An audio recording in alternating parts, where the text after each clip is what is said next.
Many of you have probably seen or at least heard of the 1999 sci-fi comedy Galaxy Quest. Well, at the end of 2019, they released a making-of documentary called Never Surrender.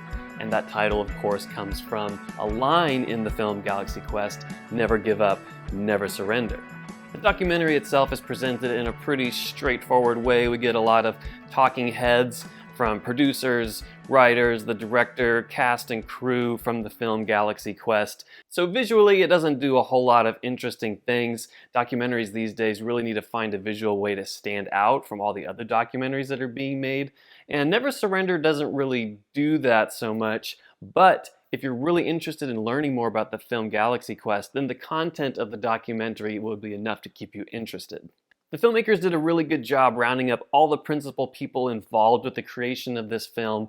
Not only the producers and the writers, but basically all the cast, which is really nice to see because a lot of times there's documentaries or, if not a feature-length documentary, like a special feature on like a movie you might buy. And, the special feature has all these people involved in it, but like the director's not in it or like the main cast members aren't in it, and so you really feel like you're missing voices and input about this movie that you love. The only omission really is the actor Alan Rickman, who sadly passed away in 2016 and presumably was never involved in the filming of this documentary. But Alan's memory lives on, both in behind-the-scenes footage, showing how the movie came together, while also showing classic scenes from the finished film itself. We even get to hear from people that weren't directly involved with the making of the film.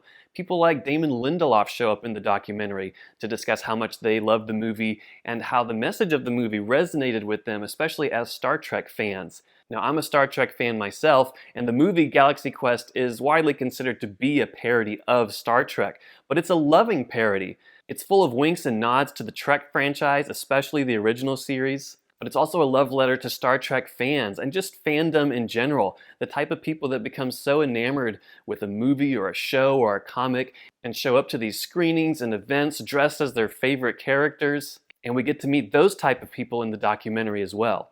So I was always aware that Galaxy Quest was referencing the Star Trek franchise, but there's a lot of things in the documentary that get unveiled that I didn't know. Maybe the biggest piece of information that we learned pretty close to the beginning of the documentary is that Harold Ramis was originally attached to direct the film. He ended up dropping out for various reasons, and then the project got handed over to this new director who had only done like one movie before and some TV episodes. His name is Dean Parasot. I think I'm saying his name the right way. And of course, he's in the documentary talking about his first experience directing a big budget movie, even running into people like Steven Spielberg on the set of the film. The documentary also talks about how Galaxy Quest was initially geared towards adults, but the studio had them kind of censor it and bring it down to a PG level. Even as a young kid, maybe my early teens at that point, I remember renting the movie or seeing it on TV. And there's a very specific scene where Sigourney Weaver clearly says an expletive, and the dubbing over her mouth does not at all match the words she's saying. So in the final movie, you hear her saying, "Screw that," but you can tell clearly by her mouth that the initial line was "F that." The casting of Tim Allen was kind of controversial. In the documentary, they talk about, obviously, he was primarily known for the show Home Improvement. He was just coming off that series run, and he had been in The Santa Claus and Toy Story. So the guy did have some movie credentials at that point. They knew he was more than just a TV actor, but apparently it was still pretty controversial to cast him.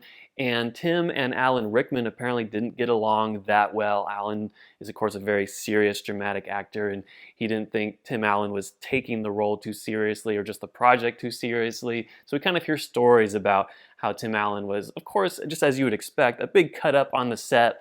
There are some nice photos showing both Tim and Alan laughing, Alan presumably laughing along with or at Tim Allen's jokes. So even though the crew talks about them kind of butting heads at times, you can tell that they enjoyed and that the entire crew enjoyed the movie-making process of Galaxy Quest. So really what we end up with is a documentary that's lovingly crafted to tell the story of the movie Galaxy Quest. And it comes together really nicely. Again, the movie doesn't really go about the documentary process in any different ways. We get a lot of talking heads, we get some behind the scene footage, and of course we get to talk to these fans who love the film so much. So while it doesn't really break the mold that way, I found it enjoyable enough to recommend. It's just really nice to see all these people, Alan Rickman aside, getting together, reminiscing about this movie. A lot of them very early in their careers, both people in front of and behind the camera. And again, to really focus on the fans, because this movie is about fandom. And of course, the movie has its own fans. And it's also just really interesting to see where it stacks up in the Star Trek franchise. If you see lists of people naming their, they'll kind of rank like the Star Trek films, it's actually not very uncommon to see Galaxy Quest ranked right in there, and sometimes very near the top.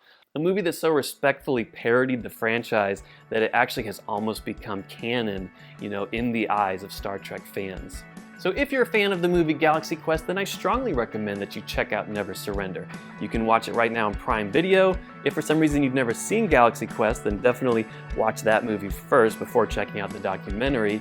You don't have to be a Star Trek fan or a sci-fi fan necessarily to enjoy Galaxy Quest, but I strongly recommend that you see it first and then experience Never Surrender.